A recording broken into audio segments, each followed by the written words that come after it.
अस्सलामुअलैकुम। Supreme court of Pakistan से मैं हूं इब्रार हुसैन अस्तोरी और आज एक बड़ी खबर लेकर आपकी खिदमत में हाजिर हूं।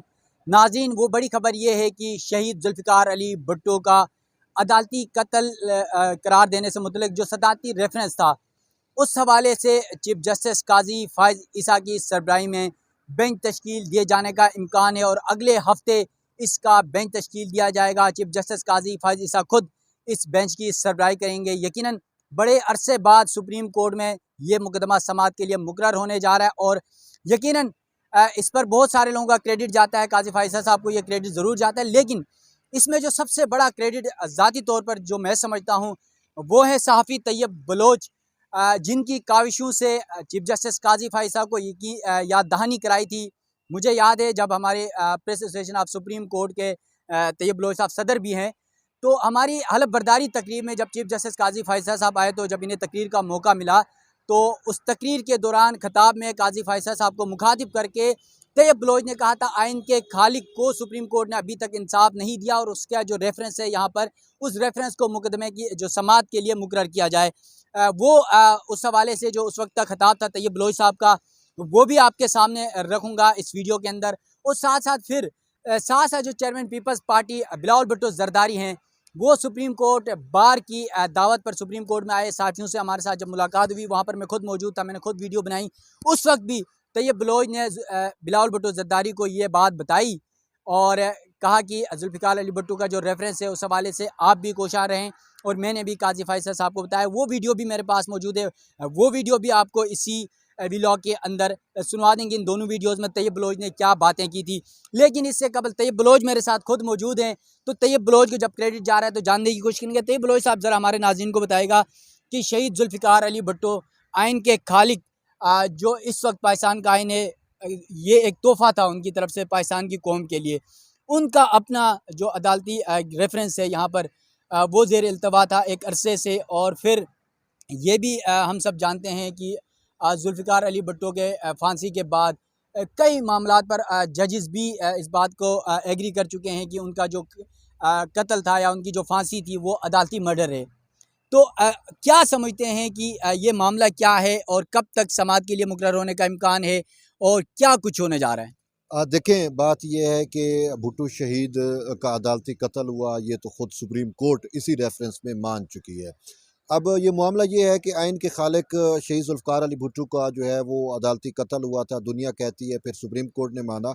ये मामला कुछ इस तरीके से है कि जब पाकिस्तान की पीपल्स पार्टी की 2018 में हुकूमत बनी, तो 2011 में ग़ालिबन उस वक्त के सदर आसिफ अली जरदारी की जानिब से भुट्टो शहीद को इंसाफ देने के लिए एक सदारती रेफरेंस जो है वो सुप्रीम कोर्ट में दायर किया गया था और जिसमें उनसे सुप्रीम कोर्ट से राय मांगी गई थी।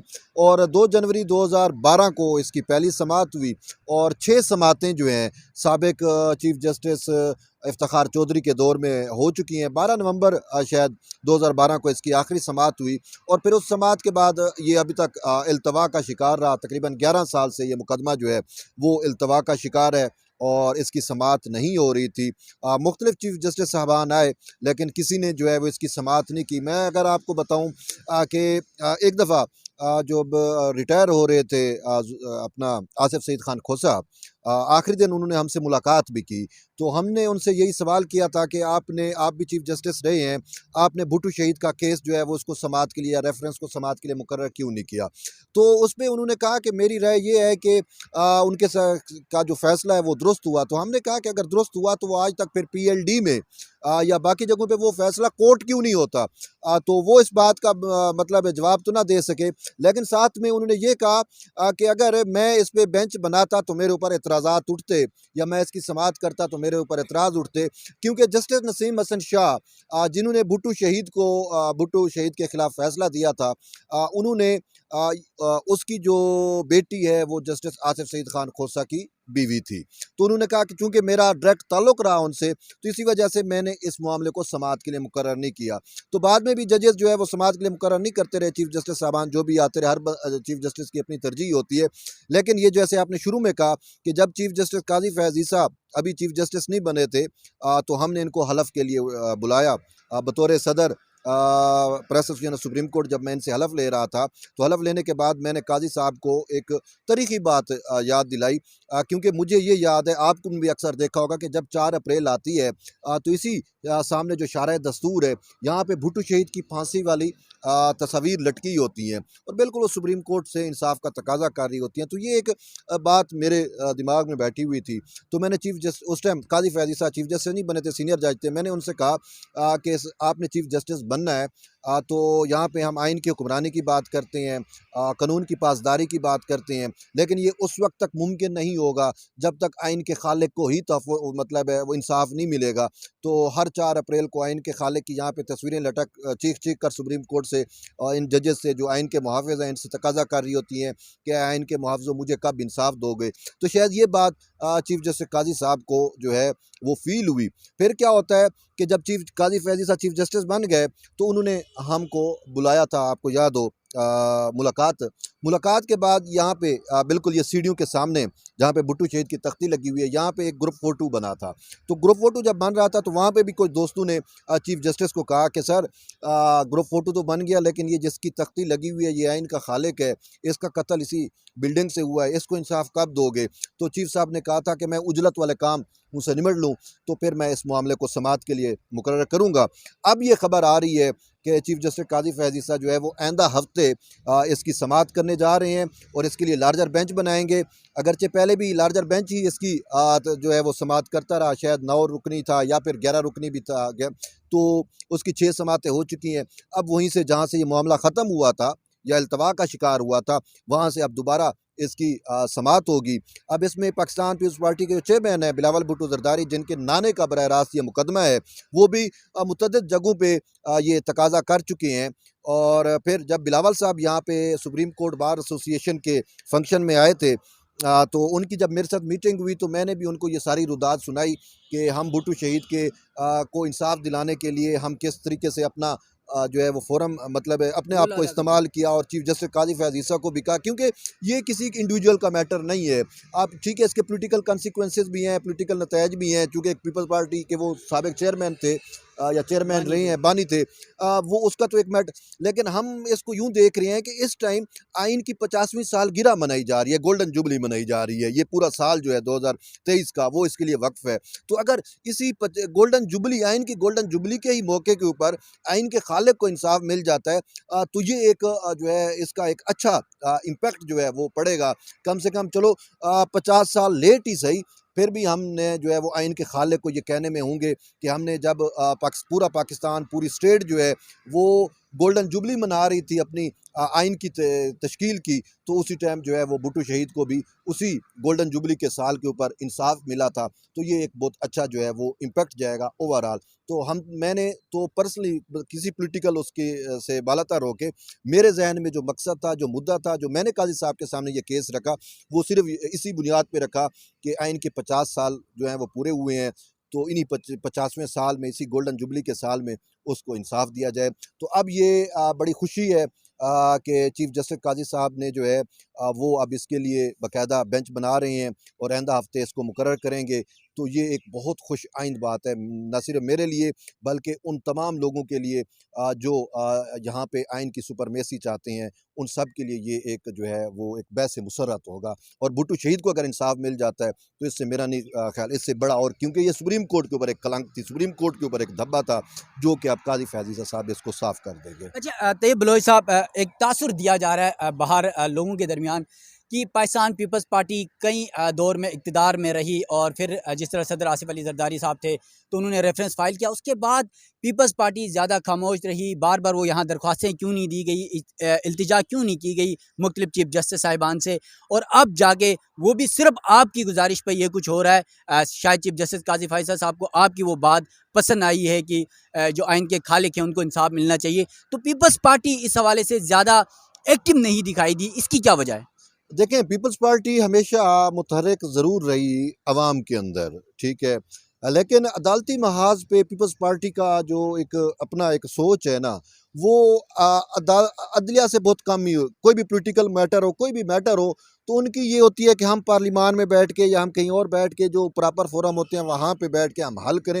वो अदलिया में नहीं आते। बाकी पार्टीज़ आती रहती हैं, तो पीपल्स पार्टी इस वजह से नहीं आती। लेकिन ये जो आप कह रहे हैं ना, पीपल्स पार्टी इस पे खामोश क्यों बैठी हुई थी?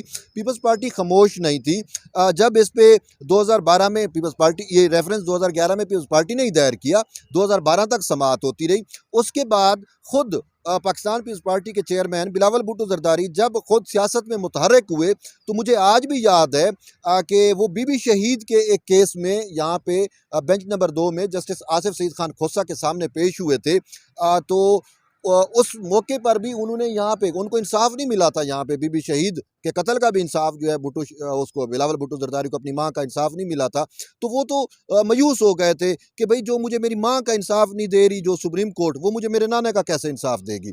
फिर उन्होंने यहाँ पे मीडिया टॉक करते हुए वाजे किया था कि मेरी माँ को तो इंसाफ नहीं दिया सुप्रीम कोर्ट ने, लेकिन फिर भी ये चूँकि हमारी अदलिया है, हमारे इदारे हैं, हम इनका इज़्ज़त और तकरीम करते हैं। तो उन्होंने कहा था कि मुझे अब ये उम्मीद है कि मेरे जो नाना का कत्ल है, अदालती कत्ल हुआ था, उसमें ये मुझे इंसाफ ज़रूर देंगी। और फिर उसके बाद उन्होंने कहा था मैं इस हवाले से एक आईनी दरख्वास्त भी दायर करूँगा।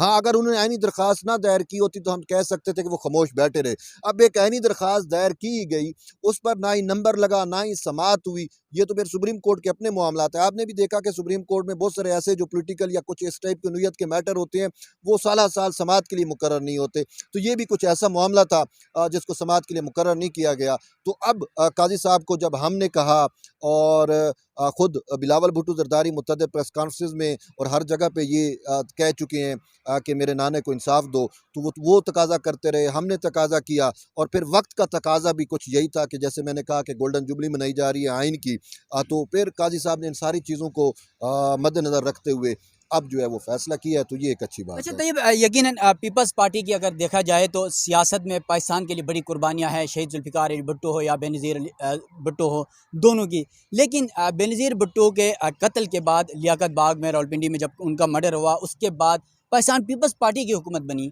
आसिफ अली जरदारी साहब सदर बने। क्या पीपल्स पार्टी अपनी जो कायद हैं या फिर आसिफ अली जरदारी अपनी बीवी और बिलावल भुट्टो जरदारी अपनी माँ के लिए इंसाफ फराहम नहीं करवा सके, हुकूमत में होने के बावजूद कोई इंक्वायरी हतमी मराहिल में नहीं पहुँच सकी? क्या वजूहात थी? क्या इसके पीछे भी कोई मुहर्रिकात थे? पीपल्स पार्टी के हाथ बांधे गए थे या फिर पीपल्स पार्टी खुद जो है वो ढीली पड़ गई? नहीं, देखें, पीपल्स पार्टी ढीली नहीं पड़ी। पीपल्स पार्टी ने हद्दुल मक़दूर कोशिशें की। इवन के अक़वाम मुत्तहिदा की भी वो एक टीम आई थी जिसने इन सारी चीज़ों को इन्वेस्टिगेट किया सदर ज़रदारी के दौर के अंदर। फिर उसके बाद उस पे जो है इम्प्लीमेंटेशन नहीं होने दी गई। ये आपकी बात ठीक है कि कुछ क़ुव्वतें ऐसी हैं जो नहीं चाहती थी।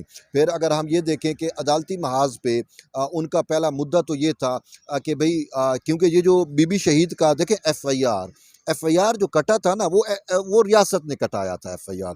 पीपल्स पार्टी का मौक़िफ़ था कि एफआईआर हमारी मुद्दियत में कटना चाहिए, और जिनका ये हमेशा वर्सा का हक होता है ना, तो उनकी तो शुरू में इनिशियली बात भी ये नहीं मानी गई थी। ठीक है ना? अब जब स्टेट ने अपनी मर्ज़ी का एफआईआर काटा और स्टेट ही स्टेट की मुद्दियत में कटा, तो फिर स्टेट में ही बैठे हुए बहुत सारे लोग जो हैं वो ये नहीं चाहते थे कि इंसाफ हो। पीपल्स पार्टी से सुप्रीम कोर्ट में यहाँ तक आई कि भाई हमें अलाउ किया जाए, हमें इजाज़त दी जाए कि उन्होंने एफआईआर को चैलेंज किया था। देखें, कोई भी मर्डर होता है, कोई भी इवेंट होता है, उसकी बेस तो एफआईआर होती है। तो जब एफआईआर रियासत ने अपनी मुद्दियत में काट के और उसी में ही मैनिपुलेशन कर दी, तो एंड पे मेरा इंसाफ कहाँ मिलेगा? ठीक है, पीपल्स पार्टी यहाँ पे, उनकी बात यहाँ पे नहीं सुनी गई। मुझे आज भी यहाँ पे हमने वो मुकदमा देखा जिसमें वो कह रहे थे कि पीपल्स पार्टी हुकूमत में है, हुकूमत में होने के बावजूद उनको अपनी मर्जी की या अपने वर्सा को जो है वो एफआईआर बीबी शहीद का नहीं काटने दिया गया। ठीक है। अच्छा तैयब साहब, ये भी बता दीजिएगा कि यकीनन अब शहीद जुल्फ़िकार अली भुट्टो के हवाले से केस का जो रेफरेंस है उसका मामला आइंदा हफ्ते टेकअप होने जा रहा है। चीफ जस्टिस काजी फायसा की सरबराही में लार्जर बेंच बनने जा रहा है। आप क्या समझते हैं कि जिस तरह शहीद बेनज़ीर भुट्टो को इंसाफ नहीं मिला, जुल्फ़िकार अली भुट्टो को ताहाल नहीं मिला, और यकीनन इन तमाम मामलात के पीछे कुछ मुहर्रिकात ज़रूर हैं, क्या आप ये समझते हैं कि इन मुहर्रिकात के होने के बावजूद चीफ जस्टिस काजी फायसा शहीद जुल्फ़िकार अली भुट्टो को यहाँ से इंसाफ फराहम करने में कामयाब होंगे? देखिए, ये मसला पीपल्स पार्टी का नहीं है। अब ये मसला भुट्टो शहीद को इंसाफ देने का नहीं है, वो तो चला गया। काजी साहब या ये बेंच कोई भी फैसला करे तो वो एक जो जान चली गई वापस तो नहीं आ सकेगी ना। लेकिन ये असल मामला है खुद सुप्रीम कोर्ट के अपने ऊपर, वो जो कलंक लगी हुई है, क्योंकि वो जो भुट्टो शहीद का जो केस है जिसमें उसको फैसला दिया गया, वो पाकिस्तान और अदालती तरीक़ का एक ऐसा अनहोना अनोखा केस है जिसको कभी कोई किसी जज ने, कभी किसी वकील ने अपने किसी मामले पे एज ए अदालती नज़ीर भी पेश नहीं किया, क्योंकि वो एक धब्बा है। अब काजी साहब का मैं आपको बताऊं कि काजी साहब जब यहाँ पे वो वकला कमेटी के थे कि जब कोई वकील जब सुप्रीम कोर्ट के लाइसेंस के लिए वो अप्लाई करता है तो वो जो सरबराह थे उस कमेटी के, तो वो यहाँ पे जब वकील आते थे और सुप्रीम कोर्ट हाई कोर्ट से सुप्रीम कोर्ट के लाइसेंस लेने के लिए उनसे ये सवाल पूछते थे कि भुट्टो शहीद के केस को आप कैसे देखते हैं, क्या ये इस केस में क्या ऐसे खलाएं, इनको क्यों जो है वो as a example as a अदालती नज़ीर कोर्ट नहीं किया जाता। तो ये तो खुद चीफ जस्टिस को खुद नज़र आते हैं। और फिर चीफ जस्टिस के अपने खतूत मैं आपको दिखा सकता हूँ कि जब चीफ जस्टिस के ख़िलाफ़ काजी फैज़ जकले का रेफरेंस चल रहा था तो उस टाइम चीफ जस्टिस ने अपने ख़त में ये चीज़ बात वाज़े की थी कि भुट्टो शहीद का जब अदालती कत्ल हुआ तो जिस तरीके से जजेस के कानों के ऊपर बंदूक रख के उनसे फैसला कराया गया था भुट्टो की शहादत का, ये अदालती कत्ल का, ये खुद काजी साहब जानते हैं। तो अब वो ऐसा मुनसिफ जो इन सारी चीज़ों को हमसे और आपसे बाअहसन बेहतर जानता है और वो इस निज़ाम का हिस्सा है, और हिस्सा क्या है बल्कि वो अब फैसले करने की पोजीशन में है, तो इसी वजह से हमें अब ये तवक्को भी है और ये काजी साहब इस वजह से ये कर रहे हैं ताकि वो जो एक, क्योंकि अक्सर आपने सुना होगा वो कहते हैं माजी में हमसे गलतियां हुई हैं, हम पहले अपनी उन गलतियों को मानेंगे तो फिर उनकी तस्दीक कर सकेंगे। ये अब मामला जो है ये खुद जो अदालती कत्ल है, जो अदालती गलती है, जो अदालती ब्लंडर है, उसकी तस्दीक करने जा रहे हैं। आइन की हुक्मरानी और कानून की पासदारी की जब बात करते हैं सबसे पहले हमारे सामने एक मसला आता है कि वो ये आता है कि हमारा जो आइन के खालिक हैं वो अभी तक इंसाफ के मुतकाज़ी हैं। जब भी 4 अप्रैल आती है मैं देखता हूं कि सुप्रीम कोर्ट के बाहर यहाँ पे जो है वो शारा दस्तूर के ऊपर उनकी शहीद जुल्फ़िकार अली भुट्टो की तस्वीर लगी होती है और उनके गले के अंदर वो फांसी का फंदा होता है और वो तस्वीर चीख चीख कर सुप्रीम कोर्ट की तरफ देख रही होती है। और ये केस बड़े अरसे से सुप्रीम कोर्ट में पेंडिंग पड़ा हुआ है शहीद जुल्फ़िकार अली भुट्टो के रेफरेंस का। तो हम ये उम्मीद करते हैं कि काजी साहब जो है वो अपने दौर में कम से कम आइन के खालिक को जो है वो इंसाफ जरूर दिलाएंगे। सर तैयब बलोच साहब सदर हैं, ब्रीफ करेंगे। अच्छा आप सदर हो? जी सर, मैं प्रेस एसोसिएशन आप सुप्रीम कोर्ट के प्रेस एसोसिएशन के सर भुट्टो रेफरेंस के बारे में ब्रीफिंग आप ब्रीफिंग। असल में मैंने जो कैलकुलेशन किया, चौथी दफ़ा आप ऐसी सुप्रीम कोर्ट की बिल्डिंग में आ रहे हैं। पहली दफ़ा मुझे याद पड़ता है कि जब आप आए थे तो बीबी शहीद की अपील लेके आए थे और कोर्ट रूम नंबर 2 के अंदर जो है वो समाअत हुई थी, लेकिन वो कोर्ट रूम नंबर 2 के जो मतलब मनाजिर हैं वो मुझे आज भी याद है कि जब बीबी शहीद का जिक्र हो रहा था, आसिफ सईद खान खोसा का बेंच बैठा हुआ था और आपकी आंखों से जो आंसू आ रहे थे वो शायद यूँ समझे कि हमारे दिल से भी और हमारी आंखों से भी वही आंसू आ रहे थे, क्योंकि एक माँ का जो दर्द होता है वो हमने फील किया उस दिन जब आप रो रहे थे कि जिस तरीके से वो पूरा केस बयान किया जा रहा था, किस तरीके से बीबी को शहीद किया। फिर उसके बाद 2 दफ़ा आप आए उसमें कासिम सूरी वाले केस में, अगर आपको याद हो, तो अब आप आए हैं supreme court bar association invitation पे। लेकिन हम आपको ये बताते चलें कि सर कि भुट्टो शहीद का रेफरेंस जो है वो गुज़िश्ता 11 साल से सुप्रीम कोर्ट में पेंडिंग पड़ा है, बल्कि ज़ेर अल्तवा है। तो काजी साहब अभी सीनियर जज थे, चीफ जस्टिस नहीं बने थे, तो वो आए, उन्होंने तकरीबन हलफ बर्दारी में मुझसे हलफ लेना था बतौर सदर का।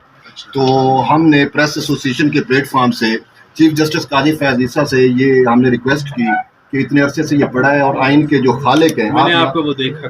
हाँ बिल्कुल, कि आइन के जो खालिक हैं, आप यहाँ पे बात करते हैं आइन की हुक्मरानी की, कानून की पासदारी की, ये उस वक्त तक मुमकिन नहीं हो सकता जब तक आइन के खालिक को जो है आप इंसाफ नहीं देंगे। तो उसके बाद जब वो चीफ जस्टिस बन गए तो उन्होंने हमें मीटिंग के लिए बुलाया, तो बाहर यहाँ पे भुट्टो शहीद की तख्ती लगी हुई है, बीबी शहीद की तख्ती लगी हुई है, तो वहाँ पे जब ग्रुप फोटो बन रहा था तो ये मतीउल्लाह जान साहब हमारे सीनियर जर्नलिस्ट हैं, तो ये भी वहाँ पे मौजूद थे। तो इन्होंने भी यही बात काजी साहब से दोहराई कि सर अब आप तो चीफ जस्टिस भी बन गए हैं, तो ये जिनकी तख्तियाँ लगी हुई हैं ये आइन के खालिक हैं, आप इनको इंसाफ कब दे रहे हैं। तो आपके लिए खुशखबरी भी है, काजी साहब ने कहा कि मैं उजरत वाले कानून से निमट लूँ, इंशाल्लाह मैं भुट्टो शहीद का जो रेफरेंस है वो समाज के लिए भी लगाऊंगा और उनसे इंसाफ भी करूँगा। हमारा उम्मीद है कैसे इंशाल्लाह। चले, थैंक यू। यकीनन तैयब बलोच साहब, आपने जो है शहीद जुल्फ़िकार अली भुट्टो के रेफरेंस के हवाले से तमाम रिकॉर्ड आप नाज़रीन के सामने रखा, और आपने तैयब बलोच ने जिस तरह चीफ जस्टिस काजी फाइज़ ईसा के सामने मुद्दा रखा था इस रेफरेंस के हवाले से, फिर बिलावल भुट्टो ज़रदारी से इनकी क्या गुफ्तगू हुई, वो वीडियो भी मैंने आपको सुना दी है। और यकीनन 11 साल बाद अगले हफ्ते चीफ जस्टिस काजी फाइज़ की सरबराही में लार्जर बेंच इस अहम केस की समाअत करेगा। अब देखना ये है कि क्या ये अदालती कत्ल था, फांसी सही थी या नहीं थी, क्या अदालत अपनी गलती मानती है या नहीं। यकीनन जिस तरह तैयब बलोच ने बातें की, क्या सच क्या झूठ, आइंदा हफ्ते जब समाअत के लिए केस मुकर्रर होगा तो उसके बाद ही पता चलेगा। अपने मेज़बान इब्रार हुसैन अस्तोरी को दीजिएगा इजाज़त। अल्लाह हाफ़िज़।